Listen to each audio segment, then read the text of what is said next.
Hello friends, welcome back to our channel. और आज हम देखेंगे डीमन स्लेयर सीजन 1 के एपिसोड नंबर 2 को। अगर आपने अभी तक इसका फर्स्ट एपिसोड नहीं देखा तो उसका लिंक आपको नीचे डिस्क्रिप्शन में मिल जाएगा, आप वहां से जाकर उसको देख सकते हैं। तो चलिए शुरू करते हैं अपनी आज की वीडियो को।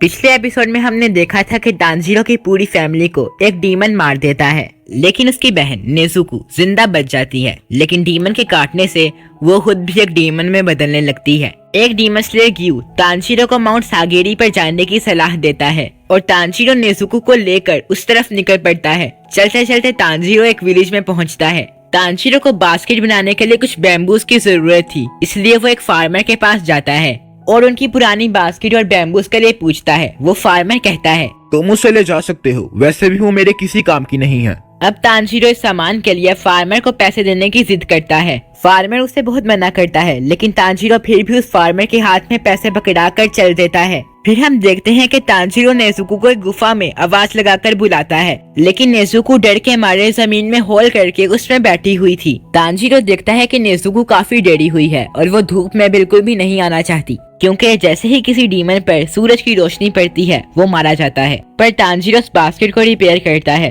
तानजीरो चाहता था कि नेजुको इस बास्केट में बैठ जाए ताकि वो उसे कंधे पर उठाकर दिन में भी अपना सफर जारी रख सके। तानजीरो नेजुको से पूछता है, क्या तुम इस बास्केट में आ सकती हो? लेकिन ऐसा लगता है कि नेजुको कुछ समझ नहीं पा रही थी। और फिर नेजुको जब उस बास्केट में जाती है तो बास्केट छोटी पड़ जाती है। फिर तानजीरो कहता है कि नेजुको, क्या तुम्हें याद है कि जैसे पिछली रात को तुम बड़ी हो गई थी, क्या तुम इसका अपोजिट करके छोटी हो सकती हो? और ये तरीका काम भी कर जाता है और नेजुको अपनी बॉडी को छोटा करके बास्केट में फिट हो जाती है और तानजीरो उस बास्केट को उठाकर चलने लगता है। आगे रास्ते में तानजीरो को एक औरत मिलती है जो उन्हें माउंट सागेरी तक जाने का रास्ता बताती है और ये भी कि उन्हें रात में सफर नहीं करना चाहिए, क्योंकि इस इलाके में पहले ही काफी लोग लापता हो चुके हैं। ये सुनकर तानजीरो कहता है कि मैं अपना ख्याल रख लूंगा, आपका शुक्रिया। कुछ देर बाद रात हो जाती है और जंगल में चलते चलते तानजीरो और नेजुको को एक टेम्पल दिखाई देता है जहाँ पर लाइट जल रही होती है। फिर तानजीरो उस टेम्पल में जाने का फैसला लेता है, लेकिन तभी तानजीरो को खून की स्मेल आती है। वो घबरा जाता है और नेजुको का हाथ पकड़कर टेम्पल की तरफ भागता है और डोर खोलकर पूछता है कि क्या आप सब लोग ठीक हैं? लेकिन अंदर का नजारा देखकर वो डर जाता है, क्योंकि वहाँ के लोगों पे डीमन ने अटैक कर दिया था और उन्हें मार दिया था और अब वो उनको खा रहा था। तभी उसकी नजर तानजीरो और नेजुको पर जाती है। वो उन्हें वार्निंग देता है कि ये मेरा इलाका है और मेरे इलाके में आने वाले को इसकी कीमत चुकानी पड़ेगी। और इतना सारा खून देखकर नेजुको के मुंह में भी पानी आ जाता है। फिर उस डीमन को जैसे ही पता चलता है कि तानजीरो एक इंसान है, वो उस पर हमला करने के लिए आता है, लेकिन तानजीरो अपनी कुल्हाड़ी से उस डीमन के गले को ही काट देता है। ये देख के डीमन कहता है कि कुल्हाड़ी का हमला बुरा नहीं था, लेकिन इस तरह की खरोचें जल्दी ही ठीक हो जाएंगी। ये बोलते ही उसका जख्म पूरी तरह से ठीक हो जाता है और फिर वो डीमन तानजीरो की नजरों के सामने से गायब हो जाता है और फिर अचानक से उसे गिरा देता है और फिर तानजीरो का गला दबा देता है, जिससे तानजीरो का दम घुटने लगता है। और फिर डीमन कहता है कि मैं तुम्हारी गर्दन तोड़ दूंगा। जैसे ही लगता है कि वो डीमन तानजीरो की जान ले लेगा, तभी नेजुको भागती हुई यहाँ आती है और कूदकर ऐसी लात मारती है कि उस डीमन की गर्दन दूर जाके गिरती है। बिना सर का डीमन देखकर तानजीरो और भी ज्यादा डर जाता है, लेकिन वो डीमन अभी भी मरा नहीं था। तभी नेजुको एक और लात मारती है और उस डीमन की सर कटी बॉडी भी पेड़ से टकरा जाती है। इसके बाद डीमन कहता है कि तुम दोनों में से एक डीमन है, मुझे शुरू में ही अजीब सा महसूस हुआ था। वो नेजुको से पूछता है, तुम डीमन होकर इंसान के साथ क्या कर रही हो? फिर डीमन अपनी बॉडी से नेजुको पर हमला करता है और वो नेजुको को मारने लगता है। ये देखकर तानजीरो कुल्हाड़ी लेकर उस डीमन को मारने के लिए जाता है, लेकिन उस डीमन का सर, जिसमें अब 2 हाथ निकले हुए हैं, वो तानजीरो पर हमला करता है। तानजीरो परेशान हो जाता है कि अब वो क्या करे। फिर तानजीरो गुस्से में उस डीमन के सर पे अपने सर से टक्कर मारता है और तानजीरो के हमले का असर भी हो रहा था। फिर तानजीरो अपने सर से एक और हमला करने के बाद कुल्हाड़ी को पेड़ पर फेंक देता है, जिसमें डीमन का सर और हाथ भी फंस जाते हैं। फिर तानजीरो नेजुको को बचाने के लिए जाता है। ढूंढते ढूंढते नेजुको मिल जाती है। फिर तानजीरो देखता है कि उस डीमन ने नेजुको की हालत खराब कर दी है। ये देखकर तानजीरो को गुस्सा आ जाता है और वो उस डीमन को धक्का दे देता है, लेकिन अनजाने में वो खुद भी एक ऊंची पहाड़ी से नीचे गिरने लगता है। लेकिन नेजुको जल्दी से तांजीरो का हाथ पकड़ लेती है और डीमन की बॉडी नीचे गिरने के बाद उसका सर भी बेहोश हो जाता है। अब तांजीरो उस डीमन के पास जाकर हंटर निकालता है और सोचता है कि इस डीमन की स्मेल अलग है। ये वो डीमन नहीं था जिसने मेरे घर वालों को मारा, लेकिन इस डीमन को मारना होगा। अगर नहीं मारा तो ये और भी मासूम लोगों का ऐसे ही शिकार करेगा। तांजीरो खंजर उठाता है और हिम्मत जुटाता है, लेकिन वो उस डीमन को नहीं मार पा रहा था। तभी एक शख्स वहाँ पर आता है जिसने अपने चेहरे पर एक लाल कलर का मास्क पहना हुआ था।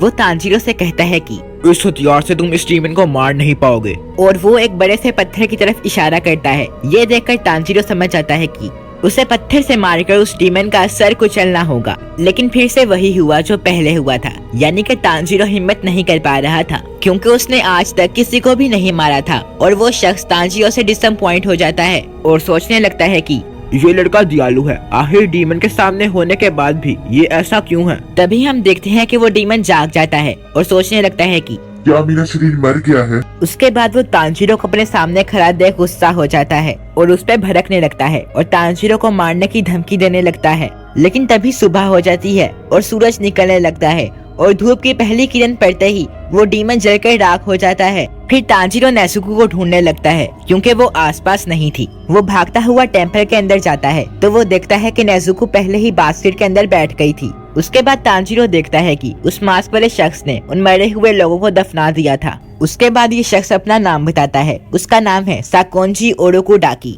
ये वही शख्स है जिसे तांजीरो ढूंढ रहा था। आगे साकोंजी कहता है कि ग्यू टोमियोका ने तुम्हें यहाँ भेजा है। तांजीरो हाँ कहता है और उसे अपना और नेजुको का नाम बताता है। तांजीरो और कुछ कहने वाला था, लेकिन तभी साकोंजी कहता है कि तांजीरो तुम क्या करोगे जब तुम्हारी बहन इंसानों को खाना शुरू कर देगी। तांजीरो ये सुनकर चौंक जाता है और सोच में पड़ जाता है कि अब क्या जवाब दिया जाए। तभी साकोंजी तांजीरो को एक जोरदार थप्पड़ मारता है और बोलता है कि तुम मेरी बात का जवाब इसलिए नहीं दे पाए क्योंकि तुम्हारी फैसला लेने की शक्ति स्लो है और इसी वजह से तुम सुबह होने तक एक डीमन को नहीं मार पाए। तांजीरो उसकी बात काफी ध्यान से सुनता है। फिर साकोंजी बोलता है कि जब तुम्हारी बहन इंसानों को खाना शुरू करेगी तो तुम दो काम कर सकते हो। पहला कि अपनी बहन को मार दो और दूसरा काम कि अपना पेट काट कर मर जाओ, क्योंकि अपनी डीमन में बदली हुई बहन को साथ लेकर घूमने का यही मतलब है। लेकिन तांजीरो साकोंजी से वादा करता है कि नेजुको की वजह से कभी भी किसी मासूम की जान नहीं जाएगी।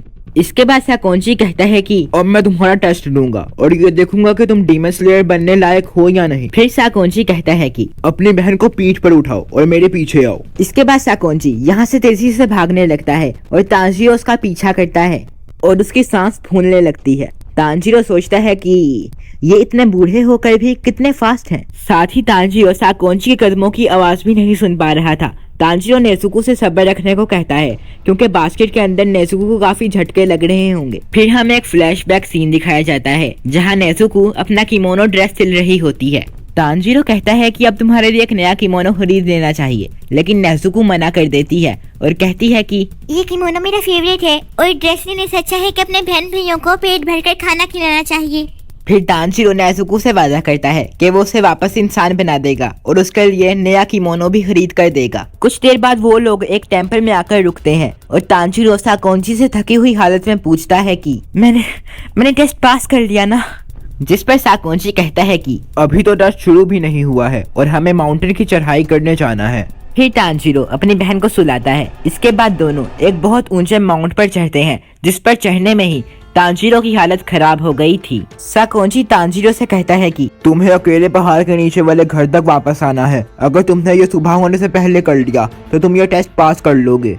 ये बोलकर साकोंजी बर्फीली हवा में गायब हो जाता है। तांजीरो खुश हो जाता है और सोचता है कि मेरी सूंघने की शक्ति अच्छी है और मैंने साकोंजी की स्मेल को भी याद कर लिया था, तो आराम से घर पहुंच सकता हूँ। फिर तांजीरो जब आगे बढ़ता है तो वो एक रस्सी पर पैर रख देता है, जिसकी वजह से तांजीरो के मुंह पर कुछ पत्थर आकर लगते हैं, जिसकी वजह से तांजीरो हिल जाता है और सीधा एक गड्ढे में जा गिरता है। तांजीरो समझ जाता है कि यहाँ हर जगह आसपास जाल बिछे हुए हैं और इनसे बचकर नीचे तक जाना ही असली टेस्ट है। गड्ढे से बाहर निकलकर वो एक और रस्सी पर हाथ रख देता है और तभी उसके पीछे एक बड़ी लकड़ी उसकी ओर आती है, जिसकी वजह से तांजीरो आगे जाकर गिरता है। तांजीरो इतने हमलों से परेशान हो जाता है और सोचता है कि अगर ऐसा ही चलता रहा तो मैं सुबह तक यहाँ से नहीं निकल पाऊंगा। और इस ऊंचे पहाड़ पे हवा भी बहुत ज्यादा पतली है, जिसकी वजह से तांजीरो ठीक से सांस भी नहीं ले पा रहा था। अब थोड़ी दूर जाने के बाद तांजीरो सोचता है कि मुझे अपनी सांसों को काबू में लाना होगा और हर जाल को सूंघना होगा। तभी तांजीरो रुकता है, आंखें बंद करके गहरी सांस लेता है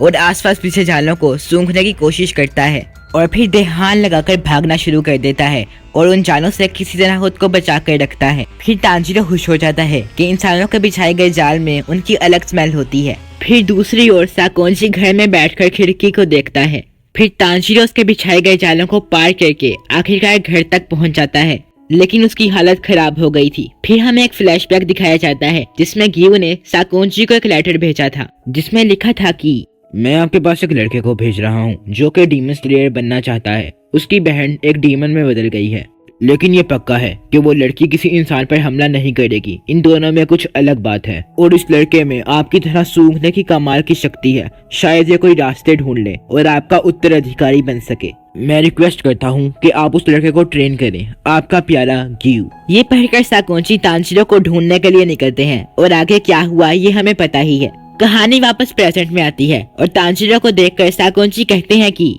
मैं तुम्हें अपना स्टूडेंट बनाने के लिए तैयार हूँ। और फिर इसी के साथ ये एपिसोड खत्म होता है। अगर अब आपको ये वीडियो पसंद आई तो इसको एक लाइक कीजिए और इसी तरह की और वीडियोस देखने के लिए हमारे चैनल को सब्सक्राइब करना ना भूलें। मिलते हैं आपसे अगली वीडियो के साथ, तब तक के लिए बाय।